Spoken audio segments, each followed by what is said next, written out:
তখন হলো ওজযোগ। ব্যষ্টি সত্তার সাথে যখন উনি থাকেন ওজযোগ। যখন সমষ্টিগতভাবে সকলের সাথে আছেন, আকাশ বাতাস চন্দ্র সূর্য যত সৃষ্টি আছে, জীব জগৎ জড়জগৎ যা কিছু সৃষ্টির প্রত্যেকের সাথে যখন উনি একই সাথে সম্পৃক্ত রয়েছেন, সংযুক্ত রয়েছেন, তখন হলো প্রযোগ। তা তিনি তো যোগের সাথে আছেন, প্রযোগের সাথে, জগতের সাথে প্রযোগ দ্বারা, আর ওযোগে ব্যষ্টি সত্তার সাথে তিনি সম্পৃক্ত রয়েছেন।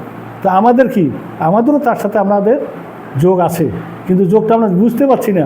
এই যোগ বুঝতে গেলে আমাদের সদ্গুরুর কাছে, যাকে বলা হচ্ছে চেতন গুরু, যিনি চৈতন্য ফিরে নিয়ে আসেন, সেই যে আমাকে সেই পরম ভাবের সাথে আমার এই জীবভাবকে একত্রীভূত করতে হবে, একাকার করে দিতে হবে, আনন্দময় পৌঁছতে হবে। তখন আর চাওয়া পাওয়া থাকবে না, পরিপূর্ণতা আসবে, আর এই জন্মান্তরে ঘানি টানতে হবে না। এইটা করতে গেলে এই যোগ আমাদের হলো যোগ সাধনা। সংযুক্ত যোগ উত্তুক্ত জীবাত্মা পরমাত্মন, জীবাত্মার সাথে পরমাত্মার যে সংযোগ, সেটাই হচ্ছে যোগ। আর এই যোগ করতে গেলে আমার মন হলো প্রতিসংবেদী মন। আবার যখন আত্মার সাথে যখন সম্পৃক্ত হতে চায় পরমাত্মার সাথে, পরমাত্মা হলো সর্বপ্রতি সংবেদীর সাথে যখন একাকার হয়ে যাবে, তখন আর চাওয়া পাওয়া থাকবে না, পরিপূর্ণতা। তিনি সর্বত্র, আমিও সর্বত্র, একাকার। তখন আমি আমি ছোটো আমি আর থাকবে না, পরম আমিতে একাকার হয়ে যাবে। এইটাই হচ্ছে মোক্ষ লাভ, পরমাপ্রাপ্তি। আর এর জন্য গুরু লাগবে। শ্রীকৃষ্ণ ভগবান বলেছেন, সর্বধর্মান পরিত্যাজ্যং মামেকং শরণং ব্রজ, সর্বধর্ম পরিত্যাগ করে এক আমাকেই স্মরণ করো। অহং তাং সর্বপাপেভ্য মুখ্যস্বামী মাসুচ, তবেই আমি সর্বপাপ থেকে মুক্ত করে তোমাকে মোক্ষে পৌঁছাবো। তো তিনি কে? আমার মতোই তো মানুষ একজন, কিন্তু আমার মতো মানুষ তো তিনি নন। এই হচ্ছে রথ, আমি অর্জুন এখানে বসা, তুমি হলে কৃষ্ণ, আমি তোমার সাথে কথোপকথন চলছে। তিনি বলছেন, ন তুমাম সক্ষসে দৃষ্ট মনোনৈ বা সচক্ষুষা, তুমি তোমার দু চোখ দিয়ে আমাকে দেখতে পাবে না। কেন?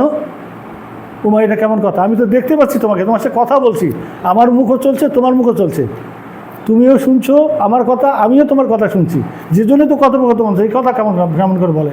কৃষ্ণ বলছে, না, ন তুমাম সক্ষসে দৃষ্ট মনোনৈ বা সচক্ষুষা, এই স্বচক্ষে তুমি আমাকে দেখতে পাবে না।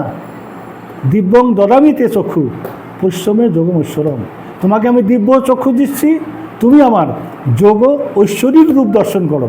তাহলে এই যে কৃষ্ণ যেখানে বসে আছে একটা নির্দিষ্ট জায়গায়, তিনি সর্বব্যাপী সত্তা, সর্বত্র বিরাজমান। তাহলে কি করে তিনি অর্জুনের সেই রথের সারথি হয়ে সেই সারথির গদিটাতে বসে আছেন? তিনি বুঝিয়ে দিলেন, তুমি আমার যোগ ঐশ্বরিক রূপ দর্শন করো।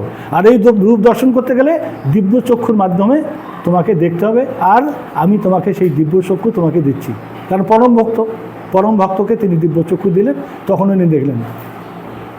দেখে কি বললেন? 11 অধ্যায়ে এসে, সখেতি মত্তা পশুবং যদুক্তম, হে কৃষ্ণ, হে যাদব, হে সখেতি। সখেতি মানে সখ্যতার বসে, মত্ত হয়ে। পশুবং মানে যদুবংশের প্রসবকৃত সন্তান তুমি, সে কিন্তু যদুবংশের ছেলে কৃষ্ণ, যদুবংশের প্রসবকৃত, অত জন্মগত সন্তান তুমি, তোমাকে সেটা মনে করে, তুমি তো আমার মতো একটা, আমি এক বংশে, তুমি আরেক বংশ থেকে জন্ম, এইটা মনে করে তোমাকে হে কৃষ্ণ বলেছি, হে সখা বলেছি, হে যাদব বলেছি। এটা এবং যেটা বলেছি আমি, অজানতা মহিমানং তবেদম, তোমার মহিমা না জেনেই আমি বলেছি। আজকে তো তোমার মহিমা আমি বুঝলাম, তোমার মহিমা তো বুঝি নাই, আমি জানি নাই, না জেনে আমি তোমাকে বলেছি। কি বললেন? তুমি জগতের প্রভু, তুমি জগতের নাথ, সব কিছুই তুমি। যখন উনি বুঝতে পারলেন, তখন বললেন, তুমি জগতের পিতা, পিতাসী লোকস্য চরাচরস্য তমস্য পূজস্য গুরু গরিয়ান, তুমি জগতের পিতা। তো জগতের পিতা হলে এখন শ্রীকৃষ্ণের যে বাপ আছে, তার যে বাপ আছে বসুদেব, তো বসুদেব তো তার বাপ না, সে বলতেছে বসুদেবেরও বাপ। বসুদেবের বাপ না মানে বসুদেবেরও বাপ, সে জগতের পিতা, মানে জগতের একটা অংশ হলো বসুদেব। তো বসুদেবের বাপকে কৃষ্ণ। কোন কৃষ্ণ? এই কৃষ্ণ না, কিন্তু এই যে কৃষ্ণ দেহ নিয়ে ওখানে আছে সে কৃষ্ণ কিন্তু না, সেই কৃষ্ণের মধ্যে যে যোগ ঐশ্বরিক রূপী কৃষ্ণ, যিনি দেহটা গ্রহণ করেছেন, এই দেহটা গ্রহণ করেছেন, হ্যাঁ, সে তো বসুদেবের সন্তান হিসাবে তার দেহটা আছে, কিন্তু যিনি গ্রহণ করেছেন তিনি হচ্ছেন সেই যোগ ঐশ্বরিক রূপ। সেটা কেমন? অজ অপি স্বর্ণময় আত্মা ভূতানাম ঈশ্বরে অপি সন প্রকৃতিং সামধিষ্ঠায় সম্ভব আত্মমায়া।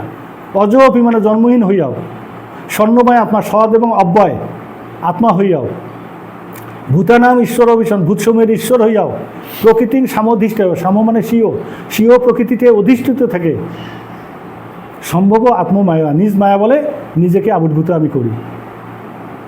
তো আমাদের যে গুরুদেব শ্রী শ্রী আনন্দমূর্তিজি, তিনিও নিজেকে আবির্ভূত করেছেন এই কৃষ্ণের, তাকে বলা হয় তারক ব্রহ্ম। এই যে যাকে শিব সত্তাত্মকম ব্রহ্ম বলা হলো, যে শিব, সেই শিব তিনিও তারক ব্রহ্ম। তারপর কৃষ্ণ তারক ব্রহ্ম এবং পরবর্তী তারক ব্রহ্ম শ্রী শ্রী আনন্দমূর্তিজি।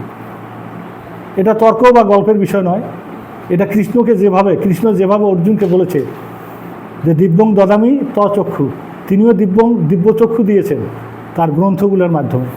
এই যে দাদার কাছে আছে, গ্রন্থগুলো নেবেন, গ্রন্থ পড়বেন, গ্রন্থের মাধ্যমে দিব্য চক্ষু দিয়েছে। ওই গ্রন্থ যখন পড়বেন তখন দিব্য চক্ষু উন্মোচিত হবে, তখন বুঝতে পারবেন যে শ্রী শ্রী আনন্দমূর্তিজি কী, তখন বোঝা যাবে। কারণ কৃষ্ণকে তীর মারা হয়েছিল, তার পায়ে তীর লাগছে এবং তীরের বিষে তিনি মারা যান, ধপাট করে পড়ে যান উপর থেকে, গাছ থেকে, গাছের ডালে ছিলেন বসা, ওখান থেকে পড়ে যান। তাকে জরাবেদ ভুল করে তাকে মানে ময়ূর মনে করে তীর মারছে। ওই ময়ূরের পাখা ছিল, পাখা দেখছে উপরে, নিশ্চয় ময়ূর মনে করে তার বাঁ পায়ে তীরবিদ্ধ হন, তারপর তিনি মারা যান, পড়ে গিয়ে মারা যান। কারণ তাকে আসতে হয় জগতে, আবার তাকে চলেও যেতে হয়। এই যে তার ব্রহ্ম শ্রী শ্রী আনন্দ, তাকেও আসতে হয়েছে, তিনি চলেও গিয়েছেন। তো ঠিক আছে।